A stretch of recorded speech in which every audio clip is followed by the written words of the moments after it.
अस्सलाम वालेकुम। मैं उम्मीद करता हूँ सब ठीक होंगे।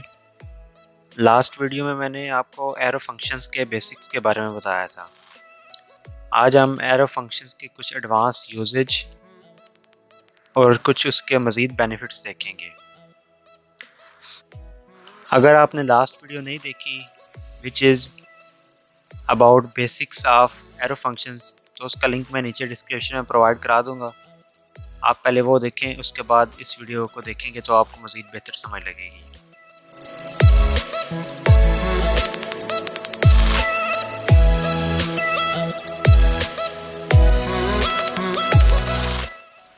तो पहले मैं ES5 में करके बताऊंगा एज़ यूजुअल ES5 में कैसे करते हैं, फिर मैं ES6 का बेनिफिट बताऊंगा। तो पहले मैंने एक फंक्शन डिफाइन कर लिया, function expression const double is equal to function, जिसके अंदर एक पैरामीटर है नंबर, और मैं उसका रिटर्न करवा रहा हूँ, return two static number which means two multiply by number. जो भी उसका आंसर होगा वो मैं रिटर्न करवा रहा हूँ। तो अभी मैं नीचे डबल को कॉल कर लेता हूँ कंसोल में, console.log डबल, और उसके अंदर मैं पैरामीटर पास कर दिया आर्गूमेंट 5।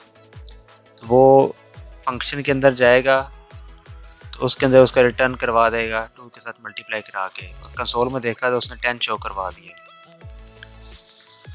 तो एरो, अब इसको मैं कन्वर्ट करता हूँ एरो फंक्शन में, कि एरो फंक्शन में इसी फंक्शन एक्सप्रेशन को कैसे लिख सकते हैं। सबसे पहले फंक्शन कीवर्ड को ख़त्म किया, क्योंकि मेरे पास जावास्क्रिप्ट की वन सिंगल एक्सप्रेशन है कर्ली ब्रेसेस के अंदर, तो मैंने वो रिटर्न कीवर्ड भी ख़त्म कर दिया।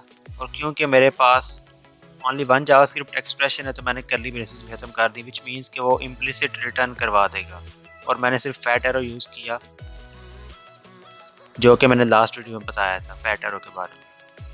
अब इसको मैं चेंज करके सेव किया मैंने, तो उसने मुझे उसका सही आंसर दे दिया। तो अगर आपके पास ओनली वन पैरामीटर है तो आप पैरेंथेसिस को भी ख़त्म कर सकते हैं। लाइक अभी मैंने नंबर से पैरेंथेसिस ख़त्म कर दी, यहाँ पे मैं पैरामीटर चेंज करता हूँ तो मुझे सही एग्जैक्ट आंसर देगा। तो अगर आपके पास पैरेंथेसिस में ओनली वन आर्गूमेंट आ रहा है, वन पैरामीटर है, तो आप पैरेंथेसिस को ख़त्म कर सकते हैं। लेकिन अगर आपके पास टू पैरामीटर्स आ रहे हैं तो फिर पैरेंथेसिस ऑप्शनल नहीं है, वो मस्ट है, वो आपने लिखनी है।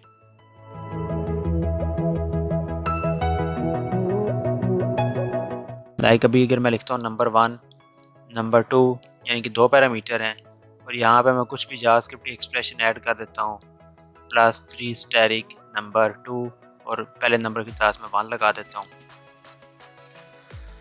तो अभी जो भी इसका आंसर होगा वो रिटर्न होगा। लेकिन अगर मैं पैरेंथेसिस को ख़त्म कर दूंगा तो मुझे शो नहीं करवाएगा, एरर देगा। अब इसने सही आंसर दे दिया है।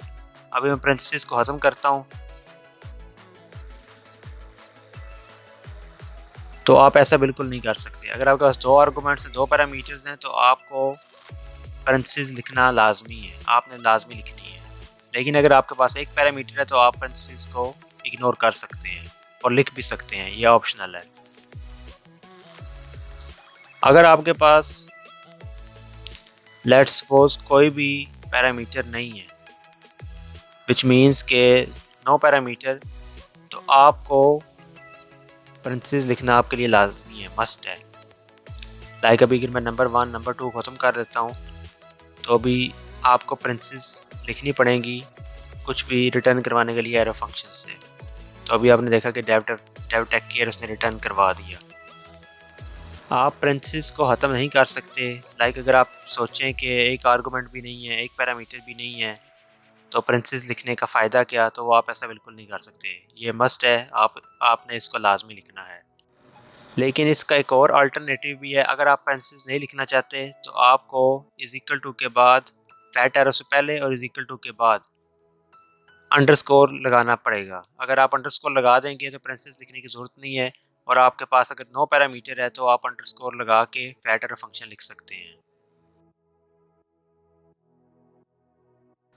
और अगर आपके पास पैरामीटर है, ओनली वन पैरामीटर है, तो पैरेंथेसिस ऑप्शनल है और आप उसे छोड़ भी सकते हैं, लगा भी सकते हैं।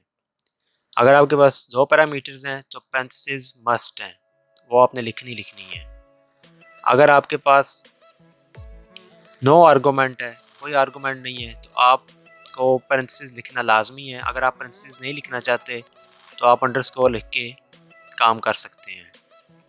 अभी मैं आपको एक और एग्जांपल देता हूँ ES6 के इस एरो फंक्शन के फीचर की।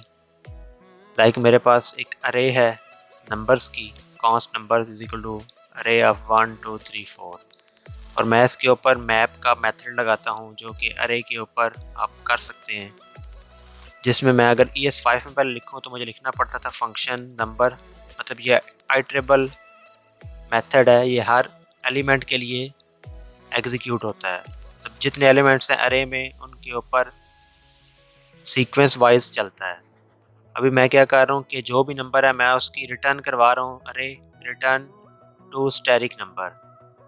लाइक पहले 1 आएगा नंबर में तो उसको मैं रिटर्न करवा रहा हूँ रिटर्न टू स्टैटिक नंबर, वो मल्टीप्लाई हो जाएगा, फिर 2 आएगा, फिर 3 आएगा, फिर 4, इसी तरह वो सीक्वेंस वाइज चलेगा। लाइक मैं इधर आपको लिख के बता देता हूँ, जो मुझे रिटर्न अरे मिलेगी वो मुझे 2 4 6 और 8 मिलेगी।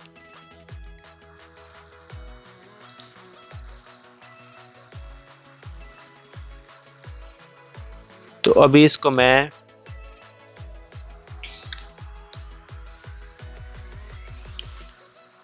यहीं पे कंसोल करवा लेता हूँ, console.log, और मैं सारा कुछ इसके अंदर लिख देता हूँ। अभी इसको मैं जब कंसोल करवाऊँगा तो मुझे रिटर्निंग अरे जो मिलेगी मैप फंक्शन के बाद, तो वो आप देखेंगे कि 2 4 6 8 होगी। तो कंसोल करवाया तो उसने न्यू अरे हमें रिटर्न करवा दी। अब मैं आपको एरो फंक्शन के साथ करके बताता हूँ, तो आप देखेंगे कि मैं एक ही लाइन में इस फंक्शन को डिफाइन कर दूंगा।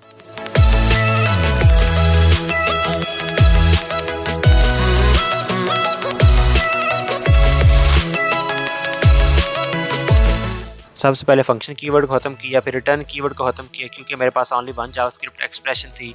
उसके बाद कर्ली ब्रेसेस को भी ख़त्म किया क्योंकि ओनली 1 जावास्क्रिप्ट एक्सप्रेशन थी, वो तो आप इम्प्लिसिट रिटर्न करवा सकते हैं।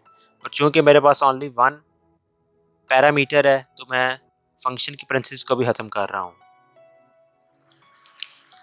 तो आपने देखा कि मैंने कितना शॉर्टर सिंटैक्स लिख दिया एक फंक्शन एक्सप्रेशन का ES6 में एरो फंक्शन के साथ।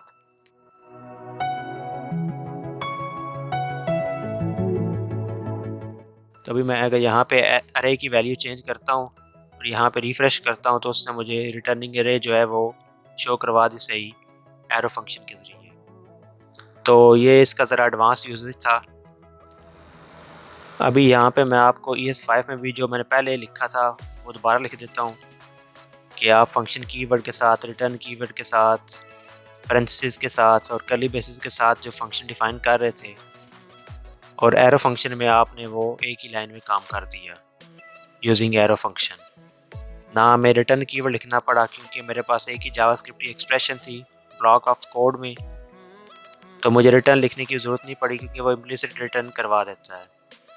चूँकि मेरे पास ओनली 1 लाइन ऑफ कोड था, जावास्क्रिप्ट की एक्सप्रेशन ओनली 1 थी ब्लॉक ऑफ कोड में, तो मुझे कर्ली ब्रेसेस लिखने की भी ज़रूरत नहीं पड़ेगी।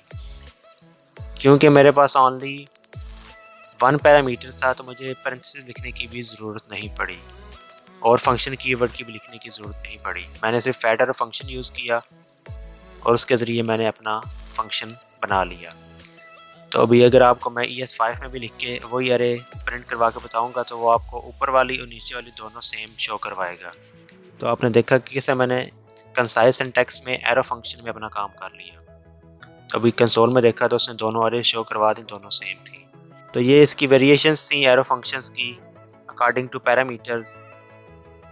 और मैंने एक एग्जांपल मैप फंक्शन की भी दी कि आप किस तरह एडवांस यूज़ कर सकते हैं एरो फंक्शन का। तो नेक्स्ट वीडियो में मैं arrow function and this keyword के बारे में आपको बताऊंगा कि एरो फंक्शन और दिस कीवर्ड का क्या रिलेशन है आपस में। तो उसकी भी मैं आपको एग्जांपल के ज़रिए एक्सप्लेनेशन दूंगा। मुझे उम्मीद है कि आपको आज की वीडियो में variations of parameters in arrow function और उसकी कुछ एडवांस एग्जांपल समझ आई होगी। अगर आपको समझ आई है तो वीडियो को लाइक ज़रूर कीजिएगा और चैनल को सब्सक्राइब करना मत भूलिएगा। I will see you in the next one. Allah Hafiz.